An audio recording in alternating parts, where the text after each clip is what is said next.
Assalamualaikum warahmatullahi wabarakatuh. Di sini kami akan membahas materi PKN kelas 11 bab 2 mengenai sistem dan dinamika demokrasi Pancasila. Sebelumnya kami akan memperkenalkan anggota kelompok kami. Di absen 10 ada saya sendiri, Deni Saputra Frilia. Di absen 15 ada Vira Kurnia Putri. Di absen 23 ada Muhammad Azmi Nur Azizi, dan di absen 28 ada Novidia Ramatika. Apa sih itu demokrasi? Kata demokrasi berasal dari dua kata dalam bahasa Yunani, yaitu demos yang berarti rakyat, dan kratos atau kratein yang berarti pemerintahan, sehingga demokrasi dapat diartikan sebagai pemerintahan rakyat. Kata ini kemudian diserap menjadi kosakata dalam bahasa Inggris, yaitu demokrat. Menurut Kamus Besar Bahasa Indonesia, demokrasi merupakan istilah politik yang berarti pemerintahan rakyat. Hal tersebut dapat diartikan bahwa dalam sebuah negara demokrasi, kekuasaan tertinggi berada di tangan rakyat dan dijalankan langsung oleh rakyat atau wakil-wakil yang mereka pilih di bawah sistem pemilihan bebas. Dalam pandangan Abraham Lincoln, demokrasi adalah suatu sistem pemerintahan dari rakyat, oleh rakyat, dan untuk rakyat. Artinya, rakyat dengan serta-merta mempunyai kebebasan untuk melakukan semua aktivitas kehidupan, termasuk aktivitas politik, tanpa adanya tekanan dari pihak manapun. Karena pada hakikatnya, yang berkuasa adalah rakyat untuk kepentingan bersama. Sebagai suatu konsep, demokrasi adalah seperangkat gagasan dan prinsip tentang kebebasan yang juga mencangkup seperangkat praktik yang berbentuk melalui sejarah panjang dan sering berliku-liku. Pendeknya, demokrasi adalah pelembagaan dari kebebasan. Ini adalah foto Abraham Lincoln yang merupakan Presiden Amerika Serikat ke-16 menjabat sejak 4 Maret 1861 hingga terjadinya pembunuhan.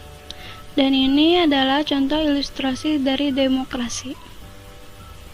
Klasifikasi demokrasi berdasarkan titik berat perhatiannya dibagi menjadi 3. Yang pertama, demokrasi formal.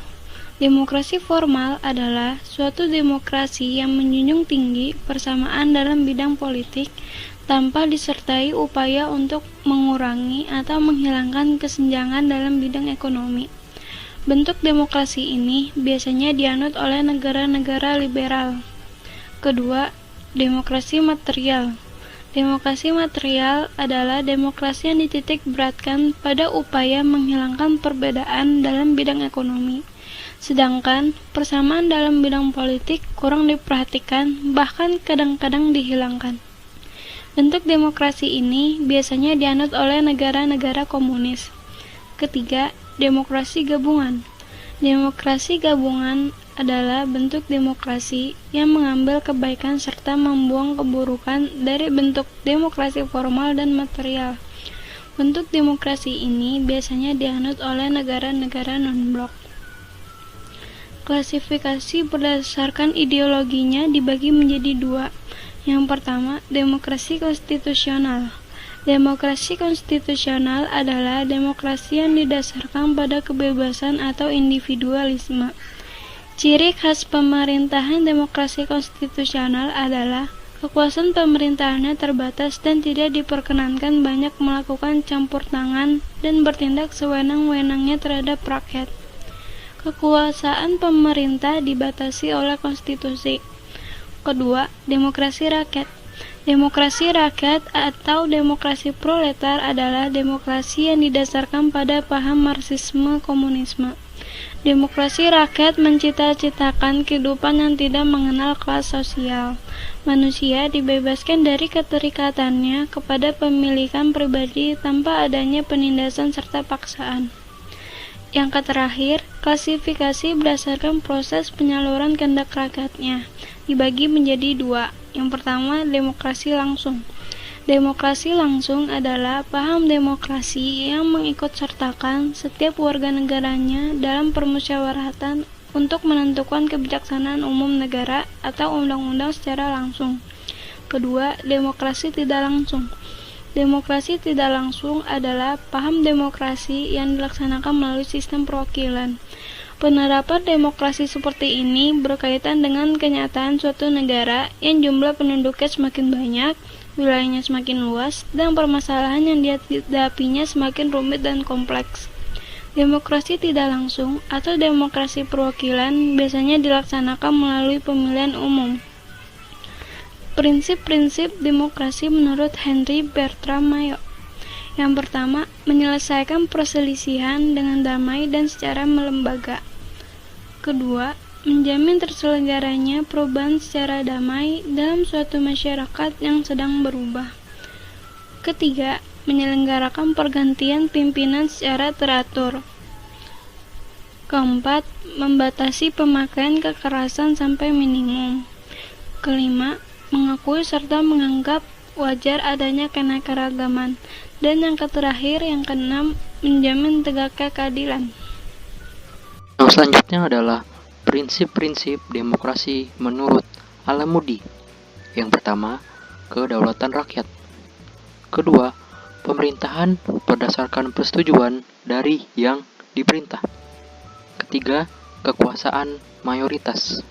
Keempat, hak-hak minoritas. Kelima, jaminan hak-hak asasi manusia. Keenam, pemilihan yang bebas dan jujur. Ketujuh, persamaan di depan hukum dan proses hukum yang wajar. Kedelapan, nilai-nilai toleransi, pragmatisme, kerjasama, dan mufakat. Kesembilan, pembatasan pemerintahan secara konstitusional. 10. Pluralisme sosial, ekonomi, dan politik. Yang selanjutnya adalah penerapan demokrasi Pancasila. A. Prinsip demokrasi di Indonesia. Demokrasi Pancasila tercantum dalam sila keempat Pancasila, yaitu kerakyatan yang dipimpin oleh hikmah kebijaksanaan dalam permusyawaratan perwakilan. B. Ahmad Sanusi mengutarakan 10 pilar demokrasi konstitusional Indonesia menurut Pancasila dan Undang-Undang Dasar Negara Republik Indonesia tahun 1945. A. Demokrasi yang berketuhanan yang Maha Esa. B. Demokrasi dengan kecerdasan. C. Demokrasi yang berkedaulatan rakyat. D. Demokrasi dengan rule of law. E. Demokrasi dengan pemisahan kekuasaan negara. F. Demokrasi dengan hak asasi manusia, dan lain-lain. Apa sebenarnya yang menjadi karakter utama demokrasi Pancasila? Karakter utama demokrasi Pancasila adalah sila keempat, yaitu kerakyatan yang dipimpin oleh hikmat kebijaksanaan dalam permusyawaratan perwakilan. Dengan kata lain, demokrasi Pancasila mengandung 3 karakter utama, yaitu kerakyatan, permusyawaratan, dan hikmat kebijaksanaan.